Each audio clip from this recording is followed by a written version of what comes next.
humor. Like, that's fucking funny. Okay. That's fine, yeah. That's fine. That's funny. But we're stirred up. We're changing it up We're today. stirring it the fuck up. We need to ask Alexa how to say that in Italian. No, she doesn't know. She's a computer. She fucking knows everything. Okay. Welcome to Stir It Up. Welcome to Stirred Up. We're changing it up today. Changing it up. And you're with me at the top. We're going to enter into the spill. We're going to talk about our greatnesses and our grievances. Woot. And then we're going to jump into the real tea, where we're going to talk about Brandy Melville. You got it. Woot. Awesome. Welcome. Welcome to Stirred Up. How are you doing, girl? Today was sort of a day, but in general, I'm doing pretty good. How are you? We've been talking a lot about, we've been like, I feel like I'm in major creative mode. So like my sensories are like overloaded. Probably won't make sense to, I don't know if you can relate. You're in creative flow. I'm in a flow. Yeah. We're firing on all cylinders. All feeling the good. cylinders. We're feeling good. Feeling good today. Feeling good. I have a couple stories for you. I know you've got some stories for me. I think I do. All right, let's do it. All right. Start with me. So, like, what do you got? All right. So, funny enough, my sister-in-law, is on bed rest. Yeah. Okay. She's pregnant, bed rest. Pregnant on bed rest where she's 33 weeks. Been on bed rest for a full 2, maybe almost 3 weeks. I think 3 weeks. That's rough. Rough. With a toddler, a 2-year-old. A 2-year-old. And she has not even, she actually said yesterday when we were standing outside in a line and when she was riding in a wheelchair that she hadn't been outside to see the sun in 3 weeks. And I'm like, Emily. So I wheeled her ass in a circle, faced her towards the sun. So she wanted to go to a mom-to-mom sale. Oh. Apparently, there's this mom-to-mom. It's not just any mom-to-mom sale. It's a big one at the fairgrounds? It was. And it was organized and it was clean and it was, I get it. I get it. I didn't get it. I kind of get it. I got it. Heather, of all people to get it, you're the one who got bed bugs from the Goodwill. I know, but I don't stand in a line to get in the Goodwill. Okay, You know what I mean? I got you. So I just roll in and roll out. Yeah, we were in a line. We had to have a ticket. Oh, they made a lady with a cane move. Oh my God. I about died. Oh dear. Died. So Em says, will you take me? I'm like, yeah, of course. This is right up my alley. I would love to go to the mom-to-mom sale with you. She's like, well, I need a wheelchair. I'm like, oh, my dad's a hoarder. I'm sure my parents have a wheelchair. So I call my dad. He's like, yeah, I got a wheelchair. So I give my parents, who are both retired, by the way, 48 hours notice that I'm going to pick up this wheelchair. And my dad has now said multiple. So 48 hours is a lot. 2 days. What else are you doing? My mom bought a Bronco. She picked Liv up from school. They had my grandma. I don't know. Okay. You know what I'm saying? Yeah. Okay. And it's in the garage, not even the barn or laying in the, it's accessible. Okay. If my mom breaks her hip, she can roll right out of her car and get in her wheelchair. Okay. So, but they don't use it on a regular basis. No, I'm pretty sure it's for my dad's hip surgery over a decade ago. Okay. And so it's, we had a working farm, I think, when my dad had his hip surgery. So a pig farm. So the wheels were full of pig shit. And I'm not kidding you. So I also, in my true fashion, didn't drive out there 2 days early. Fair enough. So my sister-in-law, when Em makes the commitment. They didn't even warn you of the condition. 0 warning. Okay. But I know better than that. I grew up with that. I grew up, right? If it was something of my mother's from inside the home, with the homemade bread and something from your childhood and, on the kitchen table. Yeah. But, it's my dad's wheelchair, so. Very well. Okay. I know you do. I'll never forget about your dad's bathroom mirror. Oh, what was? Oh, I forgot because we bought him mirrors, so it has improved. For Christmas, I thought. Yeah. What was it? I forget. He had a nail, like a building construction nail, nailed into the wall, and then he hung a hand. Oh.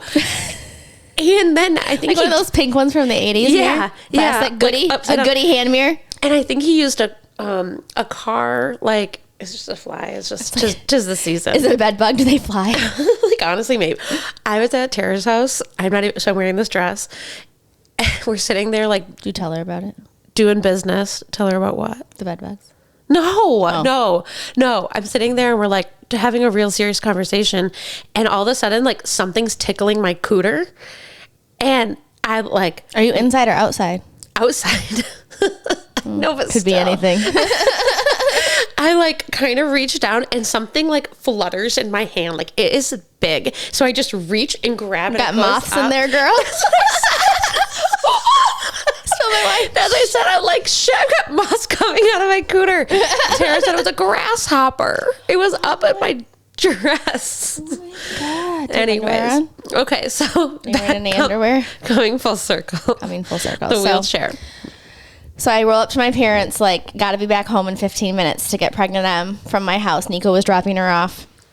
So we could go to the fairgrounds to go to the mom-to-mom sale. And opened at 10. She wanted to be there. So I roll up to my parents. I get there. And this fucking wheelchair literally looks like it was in a horror movie. I mean, it's like 2 inches full of dust.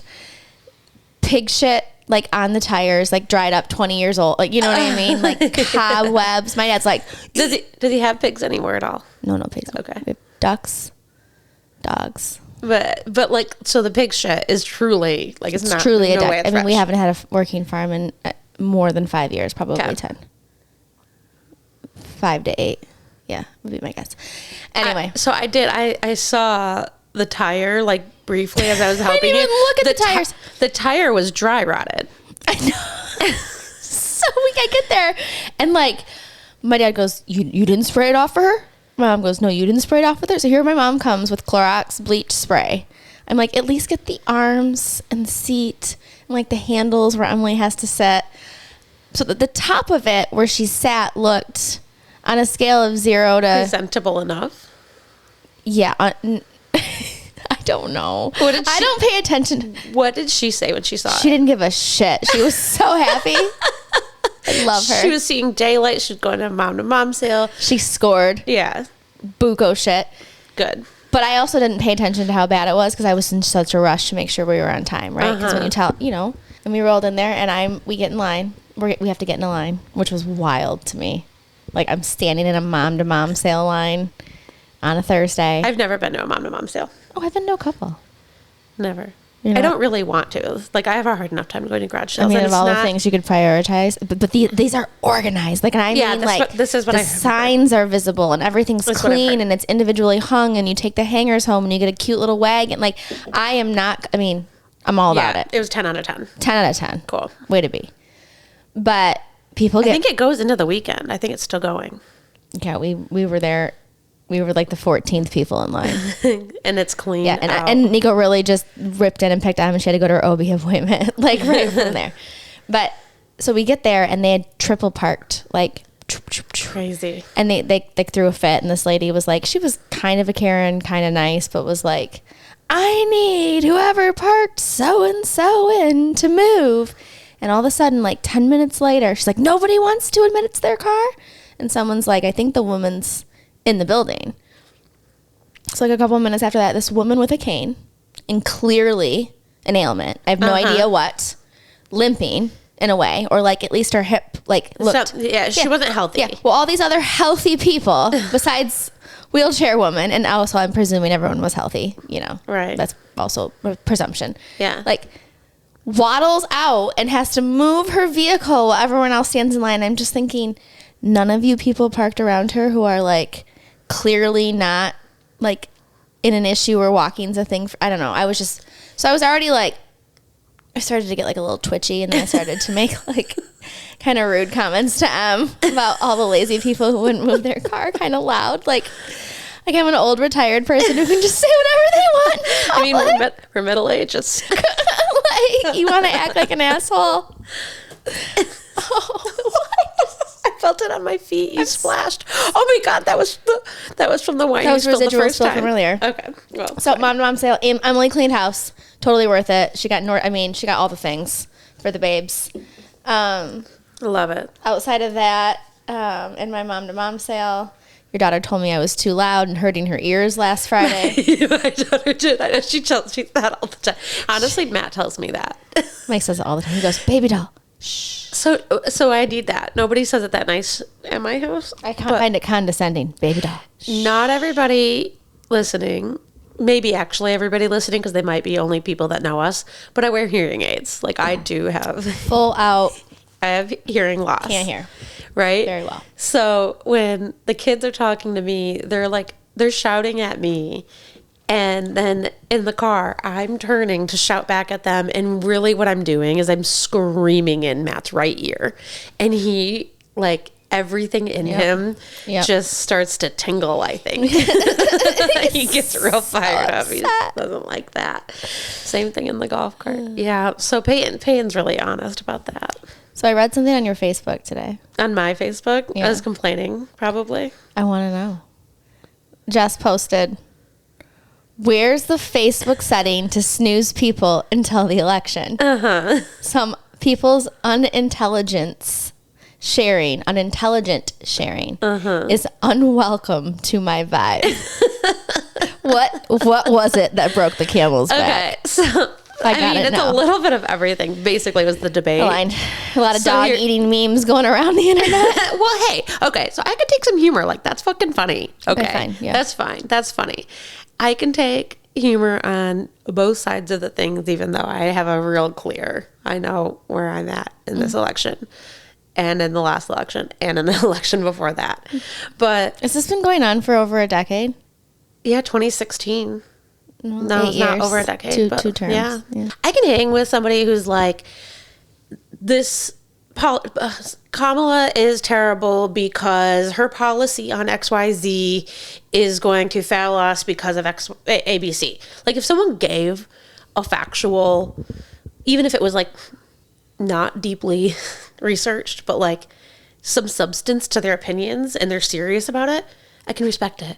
If someone's making fun of even if you disagree with it, 100%, it's fine. If someone is making fun of in a way that's like, we're eating the cats, like, okay, whatever, it's funny. But people were posting shit like, that bitch, like, you're just being offensive. They're calling people clowns because they are voting one way or the other. That's disrespectful. Yeah, it's rude. Just because we have different values, then different values. There you go. I think it is about values. So what some people are saying is that Trump is the right candidate because he will have a more conservative fiscal policy that's better for our bank accounts. That might be true. There are some things that I think that he can do and has done that can benefit certain individuals, maybe not all individuals, and that would be an incentive for voting for him. Fine, if that's what your values are. But he also might take away rights to women's ability to have safe health care in the case of needing life-saving medicine that also look like abortion. Human rights. I think it's a human right. Yeah. Well, yeah. Like, I think we it's talked about how we agree too much in this podcast, and Jess and I are trying to figure out a reason why we need to be in a fight. But like, it's a human right. Yeah. So like, that's more Unsubscribe. important to me than a tax break right now. Like, that's more important to me. Right. You value That's my them. values. Correct. Yeah. Like, I get hives thinking about someone monitoring my period on, or like, whatever, the Project 2025 like thing. I don't need that. Did you read that? I have no idea what's happening there. No, it's way too long, but I read the ignorant. highlights. No, it's too long. It's not worth reading. I don't know. Not worth my time. No. So anyways, I get like a little fired up about people who are calling. Is there a theme with these people? Like, if you could like think the theme of like the type of people they are, or like, do you see any sort of theme about people, not just towards the election, but people who just spread misinformation in general? Is it as an age group? Is it For the most part, I'd say it's like classify people unintelligence. That's why it's unintelligent. Just fucking for dumb. the most part. Bunch of dummies. There's a very few people that I think talk like that, and also I would say that they have some degree of intelligence that I respect, but I don't know. So there's just like this middle line of people who are like trashing on a whole class of people. Trash on that actual person. Shit on their policy. Yeah, like use something. That's what keeps going back to intelligent. Like, if you're just gonna call people names, then go away. Like, I don't need that. On my feed. Yeah. Don't be ruining my vibe. Isn't that what you said? Like, I respected it. I wasn't judging you. I was like, oh, hey, someone has set Jessica off. Anyway, I get fired up. So that like gets me excited. That came out of the... Where's the Facebook setting to snooze people until the election? Some people's unintelligent sharing. I literally could not...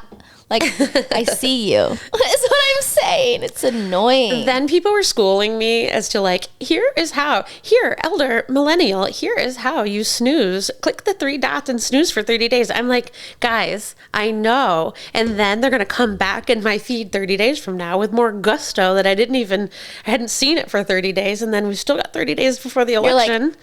Just because I'm a millennial doesn't mean I don't know how to hit the fucking snooze button. We're not completely. I'm not an idiot. Walk away. Get a little sense of humor, a little sarcasm. You know what I mean? Yeah. So that was good. Funny. I thought it was funny. I have the craziest story for you. I'm ready. I cannot wait. Okay. So it was last weekend. We had recorded earlier that day, I think. We were at home cooking dinner. I'm going to sneeze. Okay. Give me I'll stop talking so that way we can cut it all out. Yeah, it's good now. Okay. We were at home cooking dinner. Matt was cooking, by the way, not me. He does the weekends. So I was just kind of hanging out. I don't even know what I was doing. Go, Maddie. I know, right? King. Way to be. Robinson, Good example. our equal opportunity employment household. Remember we talked about that before you had kids? I'm like, you just got to run an equal. Do you remember that? Yeah, it was a big variable as to whether or not I was going to have kids. Equal opportunity employment at the Robinson household. So anyways, Matt's cooking dinner. I don't think I told everybody, but also side context, we've got the chickens and there's been a fox. And so I'm on high alert anyways of what's going on at our house. Like anytime my dog is like a little bit jumpy out the back of the house, I'm like, get the gun. There's a fox who's going to come eat my chickens and I need to be there to save them. Like I'm a little bit jumpy. So we get Bella's barking out of nowhere in the backyard. So I'm like, oh my God, getting ready. That's the first thing that comes to my mind. I do not have the gun in my hand, but that was the second thought that I had is go look and see what this is and then be ready to shoot it. I thought it was going to be a fox, which is legal. The first time that you told me that you stand out of your backyard and shoot the woodchucks, like even I who grew up like redneck, arguably army. Maybe more in a redneck environment than you did, was like, wow. Yeah. She literally. My next step is I want to do something with them. I will admit. You make me a coat. I will. Yeah. We're gonna get canceled before we even start. I know. Well, this is just pure honesty. Like if they eat the chickens, then I have to go buy my eggs, and then my chickens aren't like free range chickens. They are chickens that are. You explained this to me on Friday. I'm aligned with you. Yeah. Like at some point. Yeah. Like one is going to go. My chickens are going to get eaten, or the fox is going to go. I would love to harvest the fox in a way that I can. I'm just not there yet, but we'll get there. And at this point, it still balances it out. We need to catch him. Okay, this is not the story though, Heather. Sorry, I'm sorry. It's okay. We just can't get so derailed yet. Okay, so I run outside and there's a man walking through my backyard, like alongside the river, through the woods, but he's like right at my backyard at this point. A man. A man. Do you have your gun? Not at this point. That's what I mean. That was my second thought. So I said, "Excuse me?" And he kind of looks up and he's like, blah, blah, blah. I got Bella barking. I got kids like, what's going on? I got Matt yelling at the dog. I can't hear what Maddie was home. Yeah, he was cooking. Oh, remember? Oh, yes, sorry. I got really nervous. we got so derailed on the chickens. But that was why I got really hyped up. Okay, so everybody's yelling, so I can't hear him. And I'm like, what are you doing? And he yells back at me and says, can you hear me? And I'm like, hardly. What are you doing? And he says, no, I wear hearing aids. I can't. He says, no, my tube popped. Oh, no. Lying. He is fully clothed with shoes on and jeans and soaking ass wet. Get murdered. I'm nervous. And he did not have a tube. But he's like, and it wasn't even that warm of a day, I'm going to tell you, because he was wearing jeans. Like, there's no way he's tubing. So I'm like, whatever. He's now rushing really quickly across the river, like he's trying to get out of our yard. Rightfully so. We are gun owners. And he crosses the river and he goes up into the woods. And I thought, that was weird. All of my instincts said that wasn't right. But what am I going to do? I'm not going to call the cops. He didn't do anything to us. He wasn't coming back to harm us. But he lied. He lied like a rug. He wasn't riding in a tube fully clothed, so bro. that was suspicious, right? That was suspicious. It's weird. It is. So 30 minutes go by. We're eating dinner. We're done with dinner, whatever. My brother texts me. He lives nearby. And he was going down the like nearby road. It's a quarter of a mile from our house. You'll know, like M30 Eastman Auto is right there. Yeah. He goes by Eastman Auto. He's like, there's a dozen state and county cop cars. And he has a cop friend. So he's like, what's going on? This man escaped from prison. He was on parole and he was drunk driving and they were trying to pull him over. So they were chasing him.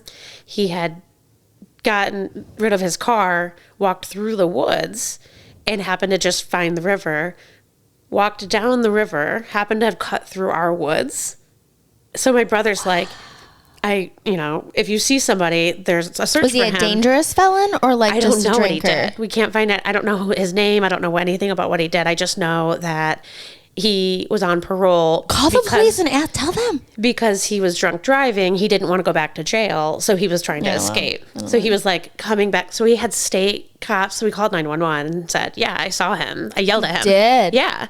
So we had cops come to our house. They searched our property. They searched the chicken coop. So my chickens were out, like I said. Now she's got her gun. Always back to the chickens. I did. So once the cops left, they never found him that night. I don't know how it even concluded. But how am I going to They never found him? Mm-mm. They did see another eyewitness saw him come back to our woods because he lived nearby. So I think he was waiting for the dust to settle, try to get back into his house. Again, he's drunk. He's just like... just waiting it out. Just Bigfooting around in your woods. That's really what I'm like. The chicken coop is a good place to hide, honestly. So I got to put the chickens away that night. I would have died. So I carried a 9mm out to the chicken coop to put the birds away that night because if he comes popping out, I didn't know him. Blow your kneecap right out of your body. Yeah, we didn't know him to be like, you didn't think he had anything dangerous on him. It wasn't like he was. Yeah, but you don't just be rolling up on people like that. Right. So anyways, that was our big drama. That was kind of wild, huh? That's very wild. What did Maddie say? I gotta know. Because he didn't see the guy very well, so he just thought somebody was tubing and like got lost or whatever, so he didn't think much of it. But I text my dad because my dad loves stuff like this. He calls me and had to tell his kind of similar story. Somebody was actually tubing down the Chippewa River and they ran out of beer, so they went up to my dad's house not knowing him, and my dad happened to be at a party down the road. Your dad's like, sure. No, he wasn't even there. My dad got home and opened the fridge and his beer's gone. And the guy left a note and said, I ran out of beer. I owe you. I'm not a thief. I'll bring some back. Did he bring it back? I don't know. My dad told me the story, but we had TBD. state police. We had state police at our house. I wasn't listening to my dad. But you need to be finding that out for the comments. Okay. Like, did he bring Pat his beer back or not? Was he just trying to be a good spinner? I think my dad ran into him later and they made the connection. So I do think Have you done that before? I mean, I did steal my dad's beer when I was a teenager, and I never did. But you never split anybody's beer out of their cooler, not even camping? No. Have you? What? I don't know. I don't think. Okay, if any of the mom squad that I don't see on a regular basis, but I think are fabulous people we went on a camping trip with our kids. We were in a golf cart. I don't remember who was with me. I'm pretty sure I was driving because you know how I feel about golf carts. I know how you feel about golf carts. Well, I mean, like it's a dream. Muy bueno.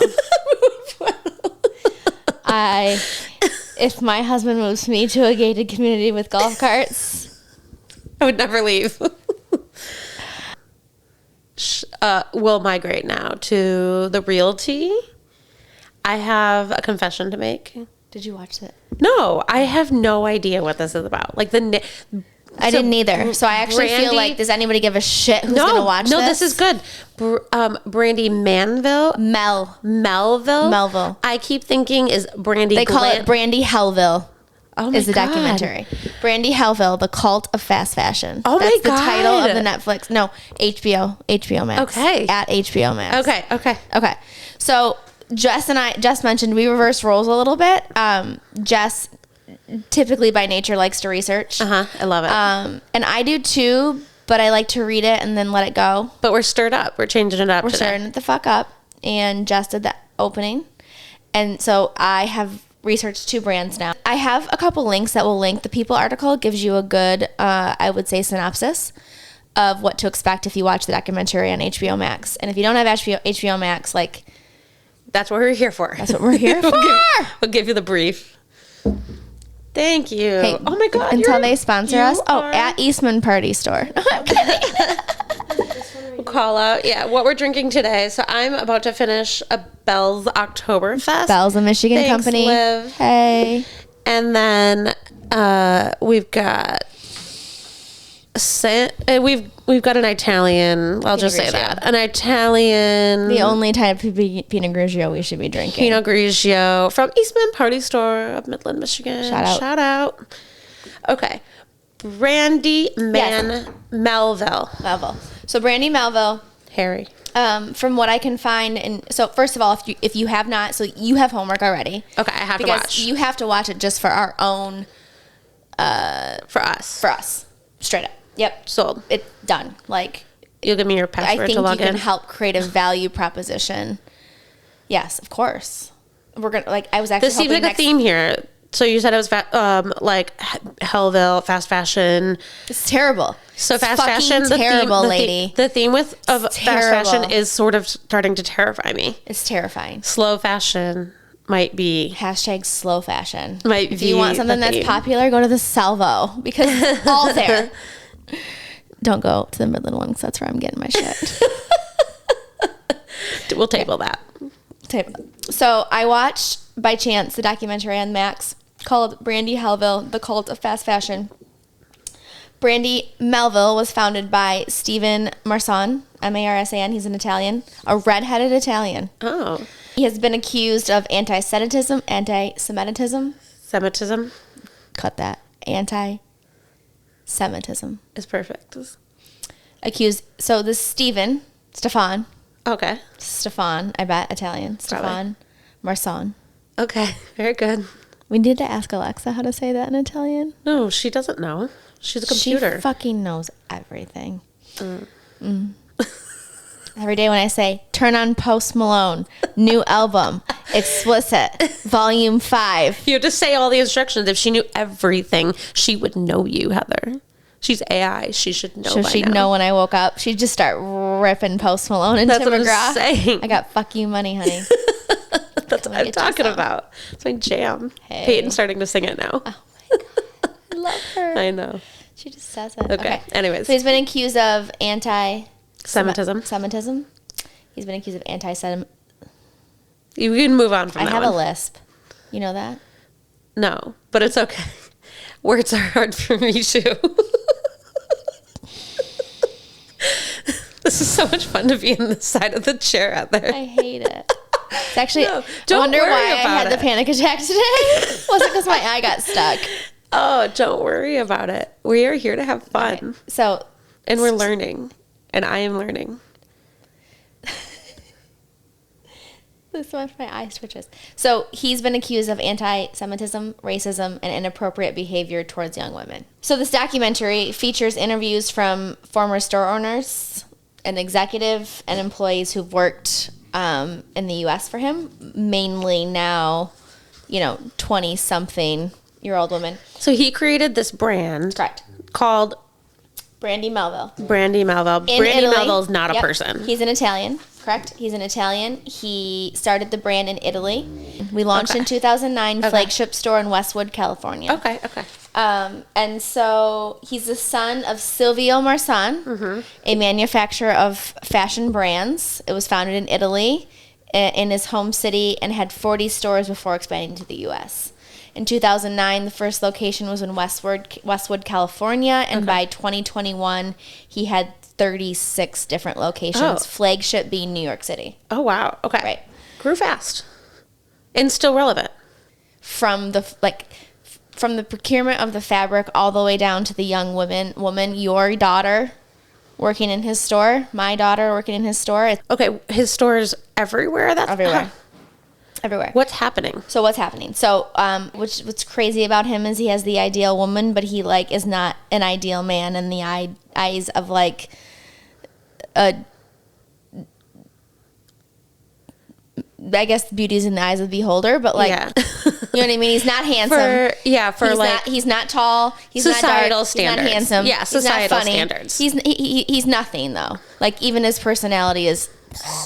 He's a terrible person. He's a terrible person. He actually spends his time between Europe and NYC, and a lot of the time he's in the flagship store where his office overlooks the counter, where there was a button that he would send depending on the young woman who came to the counter, what she looked like, what she was wearing, and tried to recruit them to either work at his business, buy her clothing off of her so he could replicate it. Like literally in New York City, this is happening to our daughters as we're traveling for their 16th birthday. Oh my God. Okay? Weird and creepy. Correct. So the documentary, so basically, to be quite honest with you, I watched the documentary. Am I saying that right? Interchangeable. I don't know. Say it. Documentary. Library Terry. I think it's sort of interchangeable. Accents. Potato. Tomato. Not that funny, but for us, that's funny. Okay.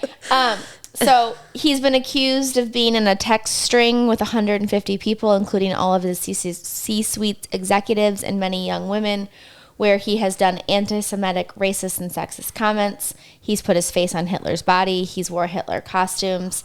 It was called, the group text was called the Brandy Melville Gag. Again, full of senior leadership. How much money do they make? What's like their scale? Do we know? So, yeah, we do. I think like $93.5 million in revenue is the estimation. He doesn't go out in public. He has never done an official interview. This is like the Shein leader. He doesn't go out in public either. I think that's sketchy. Literally. Okay, so you want to talk about baby girls up there ordering $4.99 tops. So it's cheap. Not only being exploited, it's cheap, but other women, minorities, humans around the world, like I truly feel like there are monsters. Like I feel this deeply about it. We can get to a different time, but I truly feel like there's monsters. Like we are allowing bad into our homes. Yeah. The average American through these fashion. Clothes. Yeah, through these clothes. Yeah, the average. So is it, you said we're inviting monsters into our homes through fashion. Bad people. Really, really bad people. People that you wouldn't even let, like, if you knew that, like, if your teacher even looks at your kid weird anymore, like, what's the, like, you know what I mean? Like, like 16-year-old, 17-year-old, 18-year-old, 19-year-old girls. Okay, so let me keep going. Their target audience is young girls? Young. Okay. Preteens and teens. So let me go through my notes because I think you're actually pretty impressed about how we organized that, and just keep interrupting me and asking me questions. That's okay, I am interrupting. Is that okay? Oh my God, I love it. Okay. But then I'm going to get on a tangent. So you just got to reel me back in. It's working. Oh, you know what I mean? It's working. All right, give it to me. So someone asked if he was anti-Semitic, and they said, I was not sure, but then quoted, I'm not sure, but I thought so after he wore a Hitler outfit. When he wore a Hitler outfit, I wasn't surprised. Oh. His average target for both his social, where he started the business, Instagram, TikTok, you name it. He basically created like a Brandy Melville is like a fake lifestyle. The Victoria's Secret. It's the Victoria's Secret of young women. Yeah. And the only thing, and I use the word credit from lack of intelligence, like he certainly knew how to research his client, but only through exploitation and discrimination and racism and sexism, but he obsessively followed the young, white, skinny, blonde, blue-eyed woman. Secondary brunettes, also had a thing for very pale redheads because he was a redhead himself. And those will be you will find in his campaigns. Wow. Was he wealthy? Was he wealthy before starting? Correct. Okay. And I guess, and then this is where I want people to watch the documentary and do some reading. He couldn't stand the young little, I don't know if he called them twats or bitches or cunts or whatever the word he used in the documentary, who were 17, 18, 19, 20-year-old women. And he was annoyed because he was rich. So, like, why would you want to be a fucking socialist, I guess, is what he was, like, he was irritated. Always bantering about these young, stupid twats. In air quotes. Where does he say this when he talks? If he doesn't do interviews, how is he saying this? So in his text store messages? owners in the documentary, he's been accused. He has this old store owner, Canadian store owner, who's also an Italian, I believe.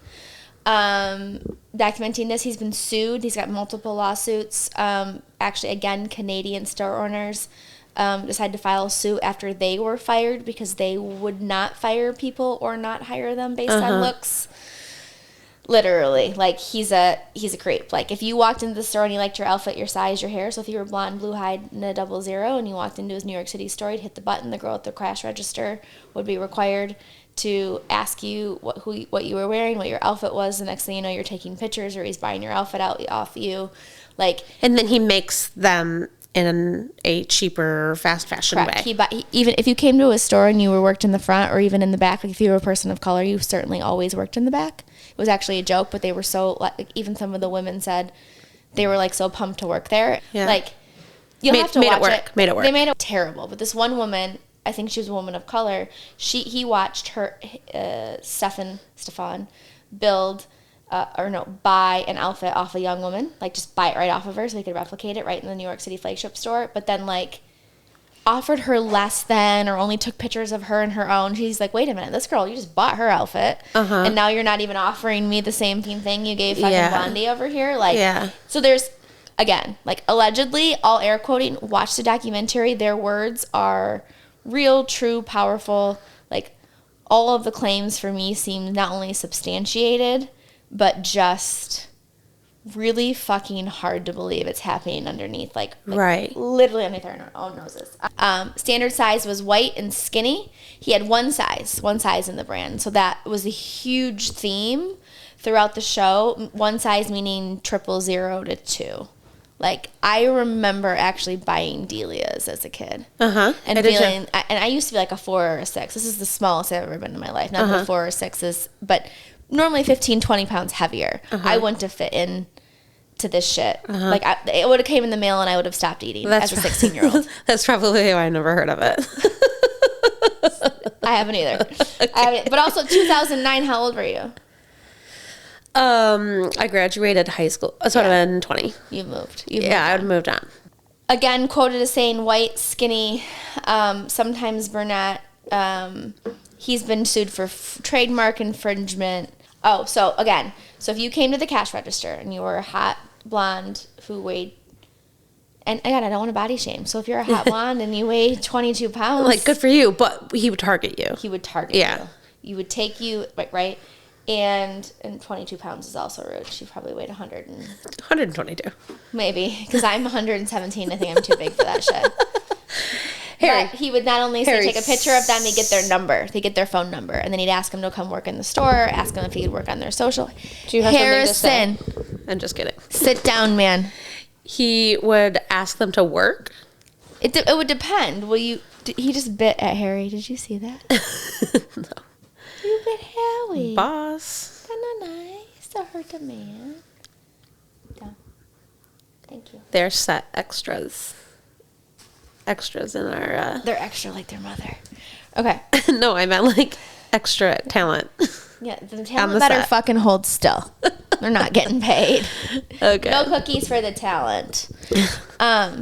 But he would do everything from ask for their phone number to ask for their outfit. It'd be a array of things to please work for me, or I can take your photo, or do you actually want to go to Milan with me so you can try on clothes? Like, it could be any sort of thing, but just remember it was generally creepy for his own benefit, and these young women were being totally exploited. Totally. Just remember that.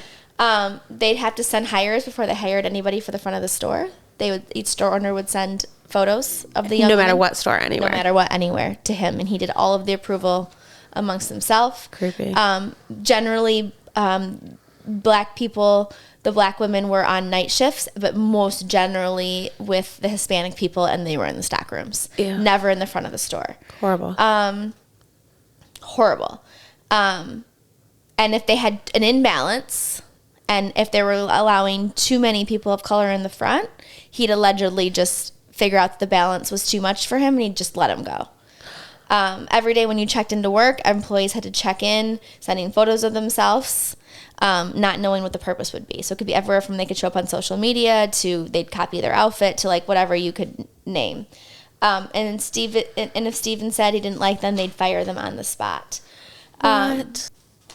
He didn't come out and say, like, it's hard to get caught when you're firing young women. He didn't say the words caught.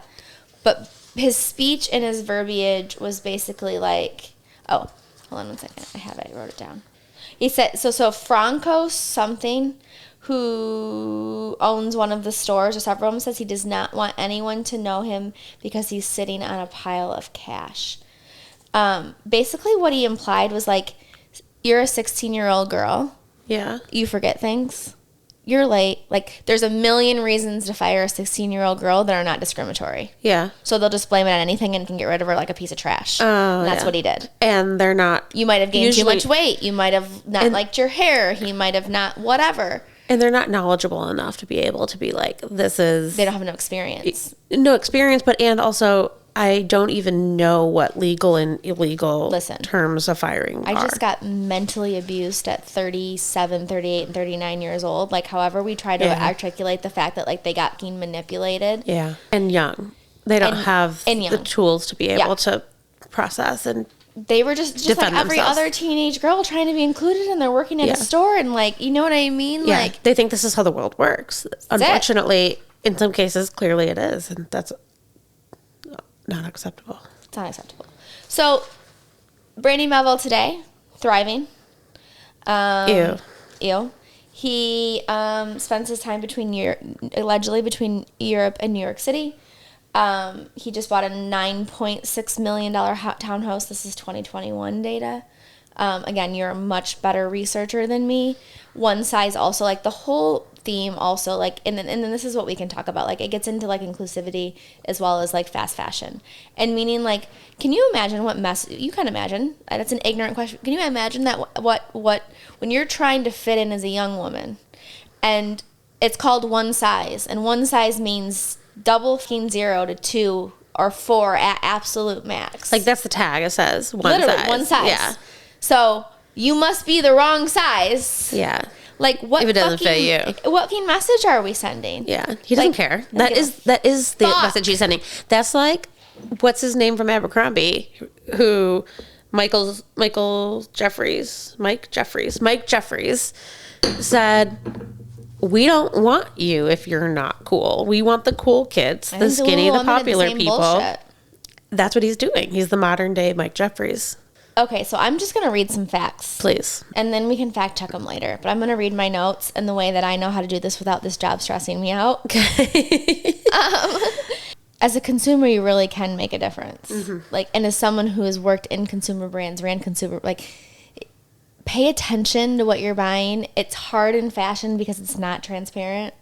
There's a lot of opaque, like, there's a lot of gray space. Like, it's not opaque, you know, certainly. Yeah, when we're window shopping, when we're out on Michigan Avenue. When you think you need to buy $100 worth of bullshit from Shein. Yeah, when we're scrolling Instagram and we see the ad, we're not faced with, here are the things behind the brand. Here's things behind the brand. And I think, like, that's what our mission is we are saying there are choices we're making beyond just what it looks like and how much it costs. There's a whole world behind how that item got to you. And then what it's doing once you get rid of it.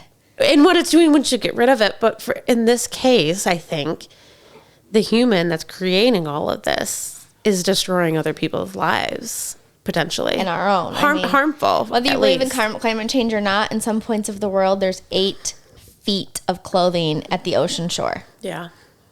8 feet. So I'm going to blast these off, and then we can get fact-checked and killed later. So there's 36 billion units sold into the U.S. and EU every year, and I believe that's fast fashion, not Brandy Melville. 36 billion units of fast fashion. 85% of that is discarded. And hold on, a unit is just like an item of any sort. Okay. Yep. Ghana is a dumping ground for the clothing. We have a contract that dumps there, and that's the name of the contractor? Ghana is the country. Ghana, yep. Oh, Ghana. I think Ghana. Ghana. Donna, also known as Karen. No, sorry for all the Donnas. I thought it was like a company that like took. So Ghana, the country receives. Oh my God, I didn't know Ghana that. is a dumping ground for clothing. We have a contract to dump there, and in 1 week we dump 15 million units. Shit. I'm going to actually articulate my ignorance here. Contamanto, I'm going to do my research from now on, is the largest secondhand market in the world. And basically we dump so many people, so much shit there that there's 32 million people in Ghana, and everyone would need to buy an outfit a week. They call the dumping clothing or the area or the goods a Bruni Wawu. I want to correct myself. I don't want to be this ignorant online. Which is like blatantly known as dead white man's clothes. When people came in, they thought the people had died, or why else would you get rid of this many things? Oh my God. Oh my God. They've tried to stop it, or like different organizations have, and again, like watch the documentary and do your own research. But like apparently US and Europe just like imposes punishments, or we take away duty free, or we tax money, or we take away grant money if they don't take our fucking bullshit clothes. Wow. At one point in the documentary, it said that the fast fashion quality is so bad, like the people in Ghana don't even want it because it falls the fuck apart. God. Oh my God. And we have a good recycle system in place, but we don't have a good dumping system in place. So we are getting really, like, so when you see the things in New York City, like, and they're on the side of the streets, like, you're doing the right thing. Like a place to recycle your clothes, like bins. That's right. But generally, like, it gets moved. Those might not even be. We don't know. Okay. But like even when you're dumping it's things, the best that you can do, but sometimes it might not be going where you think it is. Like people, like basically what it took away with like is there isn't fashion is one of the richest industries in the entire world. Yes. With one of the slowest things to move, in terms of human rights, equal pay, slowest adoption. Yeah. Too. Yeah, we're behaving really badly, and we have a lot of money. Yeah. We're making a lot of money off the backs of people. Right. Big time. Yeah. Mostly women who are carrying, even from carrying the fabric, who have back, neck, and skeletal issues because they're carrying it on their heads. Right. Still, like you see pictures of carrying water would be what I would presume. When I went to India, I saw that. Yeah. Yeah. When you're listen, you can cut this back in earlier, but when you're white, the theme was you had to be in sight. Oh, when you're white, you're in sight. Yeah. The whole supply chain is fucked up, was my takeaway. Even carrying bags on the clothes of their heads, some weight, and compressing their spines.